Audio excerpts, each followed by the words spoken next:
Welcome to the channel for the first time viewers. Welcome back for my existing subscribers. Today I'm going to go over my Modern Warfare settings as far as my mouse and keyboard. I'll touch base a little bit about my controller settings, and I'll also show you my graphic settings. So I switched up my graphic settings to give you some heads up.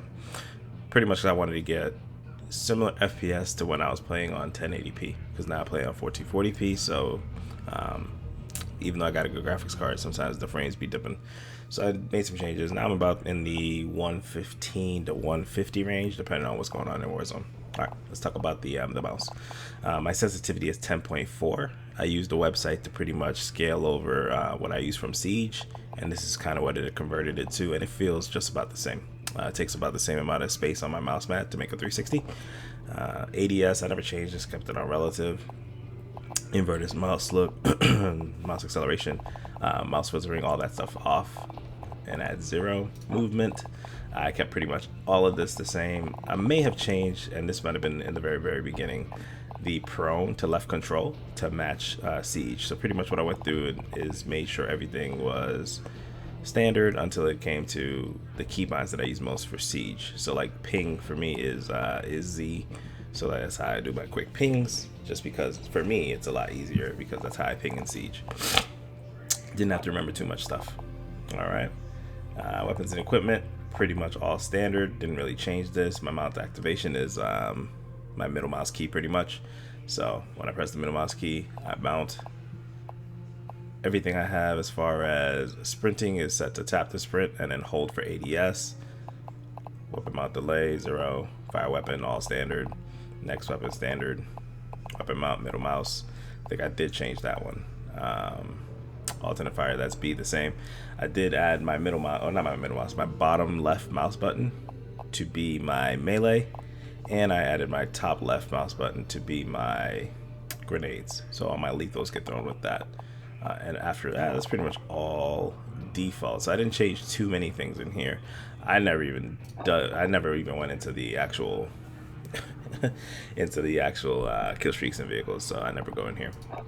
One thing I will say is on the Viper Ultimate, you know, you have your 2 left side buttons, your 2 right side buttons. When I had my Logitech, I had mapped push to talk to you. So now I'm using my top right mouse button, which is a lot of talking right now, but top right mouse button to be able to do my push to talk. So I have it set to use still. Every single game I play, I have the same keybind, and in Discord, instead of push to talk, I have this as push to mute.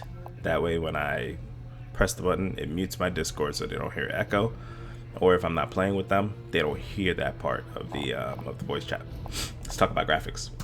All right, play on full screen to 27-inch screen. I got RTX 2080, 144 refresh rate, 100% resolution scale, and obviously 2560 by 1440. Keep this on automatic. I was playing around with some of the like 1610, and then I dropped this resolution down a little bit to make it fit. It wasn't really worth it. To make it playable and look nice, I had to scale the render resolution pretty much to where it's at 1440p anyways. So that's one of those things that it was like irrelevant. Always make sure VSync is off, NVIDIA highlights disabled. Restart shaders, you don't have to worry about that. This one is kind of like if your frame's all jacked up and you want to see if your shaders are installed correctly, or after a graphics card update on PC, it'll actually ask you to reinstall them. So texture resolution, that's the biggie. So I keep that on high, and everything else pretty much is on low or off. So tessellation, how the ground is kind of crumbled up, that's off. Bullet impact off. Shadows are on low. Cache spot shadows, and then sun shadows I have on enabled because it helps the game render a little faster. Particle lighting low, obviously ray tracing off. Ambient occlusion disabled. SSR is what I have here, and SMAA1X with 100 or 1 filmic strength. I used to have this on 0, but then I actually moved the filmic to a higher level. You have to play with the setting a little bit. Like if you get a lot of static and like a lot of crackling and jagged edges, you may need to either increase your anti-aliasing and decrease this, or decrease your anti-aliasing and increase this. So that's what I ended up doing. I also have all the motion blur off, and that's how I get my FPS in here. A quick run through on my controller settings. Really, these are the main things. I have 7 dead zones, which is what I used to use for Siege. I use an Elite controller from time to time, not too much though. 5.5, that's what I used to use on Infinite Warfare. It's pretty much what my go-to in Call of Duty. This one's a little bit slower than some of the other 5.5s, but it is what it is.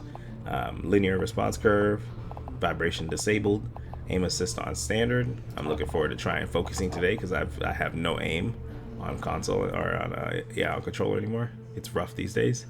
And then scale aim assist with FOV. I have that disabled. I haven't seen or played with this feature yet, but I'm going to try this out later. Weapon mount, ADS plus melee. So everything else standard. Tap to reload. Hold the slide. Auto move forward disabled. Auto sprint disabled. I don't have anything wrong with it, so like I don't have if you have a left stick issue where you can't click in the left stick, a lot of PlayStation users run into that. You can just enable this so that your guy always sprints. Alright, so that's pretty much the quick rundown. If you guys have any questions, I know it's quick, but you can always pause it, rewind it. Oh, let me talk about my FOV. Almost forgot that part. So I use a 116 FOV also from that same site. Because essentially with this site, it converts everything over from Siege. So this was the most natural to my 84 FOV on Siege. So I went ahead and rolled with this. Brightness on 55. I don't really like really overly bright brightness displays. I feel like that's kind of, I don't know, it drowns out the quality of the game. And then when you do your actual content, like when you actually record, it looks washed out. And then obviously right here, I got my skip introduction movie because this was so annoying. Every time I turned on the game, it would play that long ass video. So I turned that off. And here you go. Alright, you guys be easy. I'll catch you in the next one. Hopefully this will give you some ideas for those of you that just picked up the game or maybe wanting to try some new settings. Alright, be easy.